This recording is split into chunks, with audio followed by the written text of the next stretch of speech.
नमस्कार दोस्तों, आज मैं आपको बताने जा रहा हूं कि 95% लोग त्रिवेणी लगाते हुए क्या गलती करते हैं। त्रिवेणी यानी कि पीपल, बरगद और नीम का एक साथ लगाना। एक साथ लगाने में हमने क्या गलत मतलब निकाल लिया, जिसके कारण त्रिवेणी सक्सेसफुल नहीं होती है और त्रिवेणी के अंदर जो नीम है ज़्यादातर मर जाते हैं और जो त्रिवेणी लगाने का जो पर्पज़ है वो सफल नहीं होता है। तो पूरा वीडियो देखें ये जानने के लिए कि त्रिवेणी लगाने का सही और वैज्ञानिक तरीका क्या है और उसके पीछे का जो कारण है वो क्या है। धन्यवाद। तो जैसा कि मैंने कहा था 95% लोग त्रिवेणी गलत तरीके से लगा रहे हैं। आइए देखते हैं। त्रिवेणी यानी कि पीपल, ये पीपल के पत्ते हैं। जो दूसरा पेड़ होता है वो है बरगद और जो तीसरा जो पेड़ होता है त्रिवेणी के अंदर वो है नीम। इनमें पीपल वृक्षराज कहलाता है, वृक्षों का राजा। तो फ्रेंड्स, आप यहाँ देख सकते हो कि एक त्रिवेणी लगी हुई है और ये जो त्रिवेणी है गलत तरीके से लगी हुई है, क्योंकि इसके अंदर बरगद, पीपल और नीम तीनों को बिल्कुल एक साथ लगा दिया गया है। तीनों के बीच में कोई भी दूरी नहीं रखी गई है। अब जो बरगद और पीपल होते हैं, पीपल तो वृक्षराज है, इसका जो साइंटिफिक नाम है वो है फाइकस रिलीजियोसा और जो बरगद का नाम है वो है फाइकस बेंगालेंसिस। ये मोरासिए फैमिली के पेड़ हैं, इनको फिग फैमिली भी बोला जाता है। और जो ट्री फैमिली होती है उसकी एक खासियत होती है कि ये बहुत ही ताकतवर पेड़ होते हैं और ये कहीं भी उग सकते हैं। इनको कम से कम पानी में ये सर्वाइव कर जाते हैं और इनका जो रूट का जो सिस्टम होती है, जो इनकी जो जड़ का जो नेटवर्क होता है, जो जाला होता है, वो इतना ताकतवर होता है कि अगर इनके आसपास कोई और दूसरी फैमिली का पेड़ होगा तो उससे ज़्यादा न्यूट्रिएंट्स ज़मीन से जो पोषक तत्व होता है वो ये लेंगे। इसी कारण से अगर त्रिवेणी बिल्कुल पास एकदम साथ में लगा दी जाए तो बरगद और पीपल बच जाते हैं, लेकिन नीम कभी नहीं बचता।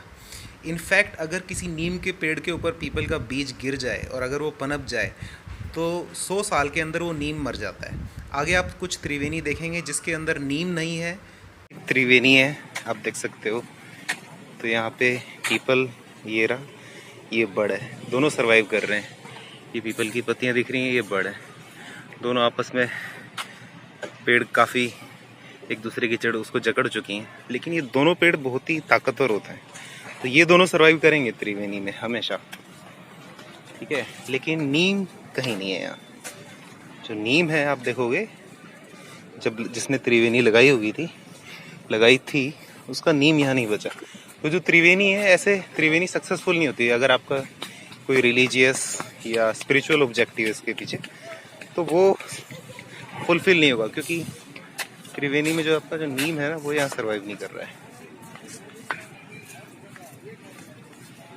अब मैं आपको एक और त्रिवेणी दिखाता हूँ जिसमें सेम सिचुएशन है।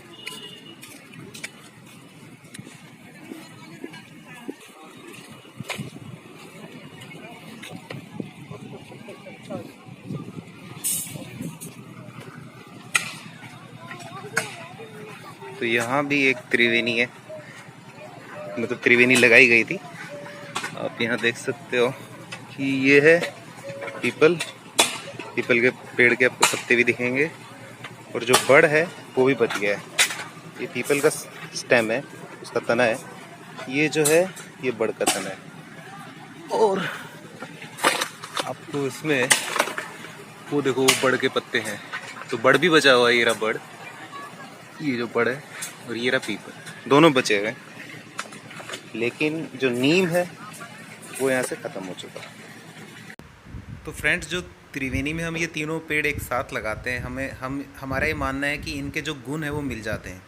लेकिन इसका मतलब ये नहीं कि आपको पेड़ों को साथ लगाना है। पेड़ों की जड़ें बहुत दूर तक फैलती हैं और जो जड़ होती हैं पेड़ों की एक दूसरे से आपस में कम्युनिकेट करती हैं, बातें करती हैं, केमिकल एक्सचेंज करती हैं, जिनके कारण इनके गुण आपस में मिलते हैं। उसमें फंजाई का भी रोल होता है, जिसे विज्ञान में माइकोराइजा कहा जाता है। तो पेड़ को ऊपर से नहीं मिलना होता, पेड़ के जो गुण होते हैं वो जड़ों से आपस में वो बांटते हैं थ्रू माइकोराइजा, और उसको केमिकल सिग्नलिंग भी बोला जाता है। अब आगे मैं आपसे एक लिंक शेयर करने जा रहा हूँ जिसमें एक यूट्यूब चैनल पे त्रिवेणी लगाने का सही तरीका बताया है। सो V4 नेचर चैनल पे आप इस वीडियो को सर्च करें और इसको देखें तो आपको पता लगेगा कि कितनी दूरी रखनी है और तरीका क्या है त्रिवेणी लगाने का। इस चैनल पे त्रिवेणी के पेड़ कैसे लगाने हैं, पंचवटी के पेड़ कैसे लगाने हैं, या और जो वेदों में पौधों के बारे में बताया गया कैसे लगाने हैं, वो अच्छी तरह से बताया गया है। तो ज़रूर यहाँ से देखें। त्रिवेणी के बारे में, आपको बहुत पसंद आएगा। और अगर आप ज़्यादा डिटेल में जानना चाहते हैं कि जंगलों में पेड़ आपस में कैसे बात करते हैं, इसके पीछे का विज्ञान क्या है, तो प्लीज़ कमेंट में बताएं, मैं उस पर एक वीडियो बना दूँगा।